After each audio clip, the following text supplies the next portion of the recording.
আসসালামু আলাইকুম ওরহমতুল্লাহি ওয়াবারাকাতু। আমার প্রিয় দিনী বোনেরা, আশা করি আল্লাহর অশেষ রহমতে আপনারা সবাই ভালো আছেন। আচ্ছা, কখনো কি ভেবে দেখেছেন একজন সত্যিকারের নেককার ও দিনদার মানুষ তার পুরো দিনটি কিভাবে কাটান? সকাল থেকে রাত পর্যন্ত বিশেষ কিছু আমল কিভাবে সাধারণ দিনগুলোকে আল্লাহর অশেষ রহমত এবং নূরে ভরিয়ে দেয়? আজকে আমরা সেই উৎসটি বিশ্লেষণ করব। আজকের এই বিশ্লেষণটি আপনাদের জন্য অত্যন্ত গুরুত্বপূর্ণ, তাই বিন্দুমাত্র না টেনে পুরো আলোচনাটি শেষ পর্যন্ত শোনার অনুরোধ রইল, কারণ শেষে এমন একটি রুটিনের কথা বলা হয়েছে যা ইনশাল্লাহ আপনার জীবনকেও বদলে দিতে পারে। শুরুতেই আপনাদের মনে একটা গভীর প্রশ্নে জাগতে পারে, আর তা হল, সারাদিন তো সংসারের এত কাজই করি, তাহলে এই সাধারণ কাজগুলো কিভাবে ইবাদতে পরিণত হবে? উৎসটি এই প্রশ্নের চমৎকার একটি সমাধান দিয়েছে। এখানে এমন একটি জীবনধারার কথা বলা হয়েছে যেখানে আধ্যাত্মিক ভক্তি আর আমাদের দৈনন্দিন সাংসারিক বা ব্যক্তিগত দায়িত্বগুলোর মধ্যে কোনোই বিভেদ নেই। দৃষ্টিভঙ্গিটা একটু বদলালেই দুটো বিষয় কিভাবে একে অপরের পরিপূরক হয়ে ওঠে সেটাই আমরা আজ দেখব। তো এই উৎসটি একজন দিনদার মানুষের আদর্শ দিনটিকে মূলত দৈনিক নামাজের সময় অনুযায়ী কালানুক্রমিকভাবে সাজিয়েছে। এই রুটিনটা কিন্তু ভোরের আলো ফোটার অনেক আগে থেকেই শুরু হয়ে যায়, আর শেষ হয় রাতের বেলায় আত্মবিশ্লেষণের জন্য একটুখানি সময় বের করার মাধ্যমে। দিনের প্রতিটি ভাগকে নামাজের সাথে সংযুক্ত করে জীবনে চমৎকার এক শৃঙ্খলার কথা এখানে তুলে ধরা হয়েছে। দিনের একেবারে শুরুটা হয় রাতের শেষ তৃতীয়াংশের সেই প্রশান্তিকর নিস্তব্ধতায়, যখন পুরো পৃথিবী গভীর ঘুমে মগ্ন থাকে।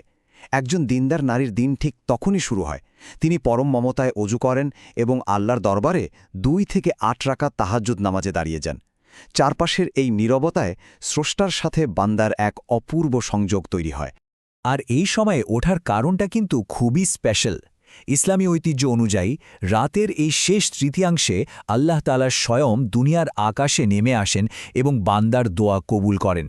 তাই নিজের মনের সব আকুতি না পাওয়া আর আবেগগুলোকে দুহাত তুলে কান্নাকাটি করে আল্লাহর কাছে তুলে ধরার এর চেয়ে উপযুক্ত সময় আর কি হতে পারে বলুন তো? এরপর ভোরের আলা ফোটে। ফজরের আজান হওয়ার পর অত্যন্ত একাগ্রতার সাথে নামাজ আদায় করে রুটিনটি নতুন মাত্রা পায়। নামাজ শেষে আয়াতুল কুরসি, সূরা ইখলাস, ফালাক ও নাস পাঠ করা হয় এবং সকালের মসনুন জিকিরগুলো সেরে নেওয়া হয়। উৎস অনুযায়ী এই জিকিরগুলো কিন্তু একজন মুমিন নারীকে সারাদিনের যাবতীয় অনিষ্ট এবং শয়তানের প্ররোচনা থেকে এক দুর্ভেদ্য ঢাল বা শিল্ডের মতো সুরক্ষা দান করে। আমরা অনেক সময় কাজের চাপে বলি, আজ বড্ড ব্যস্ত, একটুও সময় নেই। কিন্তু বিশ্বাস করুন, দিনদার মানুষেরা কখনোই কোরআন পড়ার ব্যাপারে এই অজুহাত দেন না। তারা বিশ্বাস করেন যে কোরআন তেলাওয়াত ছাড়া দিনটি একদম অসম্পূর্ণ। তাই প্রতিদিন নিয়ম করে অন্তত 1 পৃষ্ঠা হলেও অর্থসহ কোরআন পাঠ করা এবং সেই শিক্ষা নিজের জীবনে কাজে লাগানোর চেষ্টা করাটা তাদের রুটিনের অবিচ্ছেদ্য অংশ। এবার আসি সেই মাইন্ডসেট পরিবর্তনের কথায়, যা আক্ষরিক অর্থেই একটা গেম চেঞ্জার। পরিবারের জন্য রান্না করা, ঘর গোছানো বা সন্তান পালনের মতো দৈনন্দিন কাজগুলো আমাদের কাছে অনেক সময় একঘেয়ে মনে হতে পারে, তাই না? কিন্তু এই কাজগুলোই সম্পূর্ণ ইবাদতে রূপান্তরিত হয়ে যায় যদি আপনার নিয়তটা ঠিক থাকে। এর মাধ্যমে আপনি কেবল পরিবারকেই খুশি করছেন না, বরং পরকালের জন্য অনন্ত পুরস্কার ও সওয়াবও অর্জন করছেন। আর এই কাজগুলোকে ইবাদত বানানোর উপায়টাও খুব সহজ। কাজের মাঝে ছোট ছোট কিছু শব্দ, যেমন কাজ শুরুর আগে বিসমিল্লাহ, ভালো কিছুতে আলহামদুলিল্লাহ এবং আস্তাগফিরুল্লাহ পাঠ করা। উৎসটি ব্যাখ্যা করে যে এই প্রশংসাবাক্য ও ক্ষমা প্রার্থনার ফলে আপনার সংসারে ও কাজে যেমন অঢেল বরকত আসে, তেমনি একঘেয়ে কাজগুলো এক অন্যরকম প্রশান্তিতে ভরে ওঠে। এরপরই আসে দিনের সবচেয়ে ব্যস্ত সময়টা। জোহর থেকে আসরের এই মধ্যবর্তী সময়ে আমাদের চারপাশের কর্মব্যস্ততা ও বিশৃঙ্খলা অনেকটাই বেড়ে যায়। এই চূড়ান্ত ব্যস্ততার মাঝেও আধ্যাত্মিক মনোযোগ বা জিকির বজায় রাখাই হল আসল চ্যালেঞ্জ। ঠিক সময়ে নামাজ আদায় করা এবং কাজের ফাঁকেও স্রষ্টার স্মরণ ধরে রাখাটা একজন আদর্শ বিশ্বাসীর অন্যতম বড় বৈশিষ্ট্য। আর ঠিক এই সময়েই আসে সবচেয়ে বড় পরীক্ষা। একজন দিনদার মানুষের বড় পরিচয় হল তিনি সর্বদা নিজেকে গীবত বা অন্যের পরচর্চা থেকে দূরে রাখেন। বিশেষ করে বর্তমান যুগে এই যে সোশ্যাল মিডিয়ার ফিতনা বা হারাম বিষয়, এগুলো থেকে নিজের চোখ, কান ও জিহ্বাকে সচেতনভাবে হেফাজত করাটা এখনকার দিনের সবচেয়ে জরুরি একটা কাজ। এরপর সূর্য ডোবে। মাগরিবের নামাজের পর রুটিনের ফোকাসটা নিজের থেকে শিফট হয়ে চলে যায় পুরো পরিবারের দিকে। এই সময়টা হলো পরিবারের জন্য একটি চমৎকার দিনই পরিবেশ তৈরি করার সময়। সন্তানদের সময় দেওয়া, তাদের ছোট ছোট সূরা শেখানো এবং দৈনন্দিন জীবনের প্রয়োজনীয় দোয়াগুলো মুখস্থ করানোই থাকে এই সময়ের প্রধান কাজ। উৎসটি এখানে একজন মায়ের অবস্থানকে খুব সুন্দরভাবে তুলে ধরেছে। বলা হয় একজন আদর্শ মাই হলেন পরিবারের নোঙর। তিনিই পারেন তার পুরো পরিবারকে জান্নাতের পথে নিয়ে যেতে।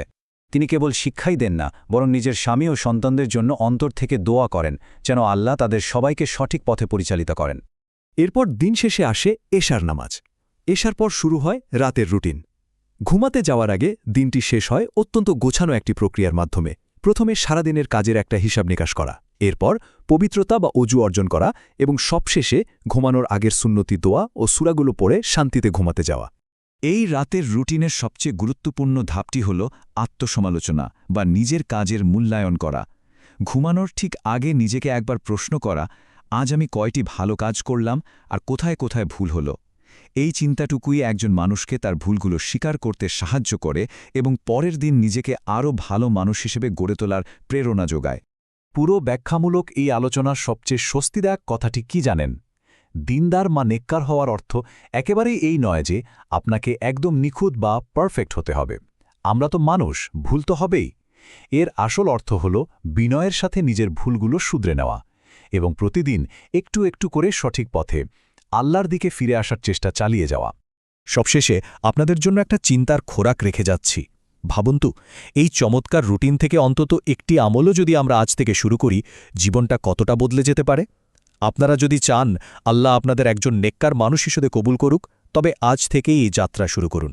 বোনাবার, এই আলোচনাটি বেশি বেশি শেয়ার করুন। হয়তো আপনার একটি শেয়ারের কারণেই কেউ নিজের ভুল বুঝতে পেরে আল্লাহর পথে ফিরে আসবে। আজকের বিশ্লেষণটি আপনাদের কেমন লেগেছে তা অবশ্যই জানাবেন। আল্লাহ আমাদের সবাইকে সৎ পথে পরিচালিত করুন।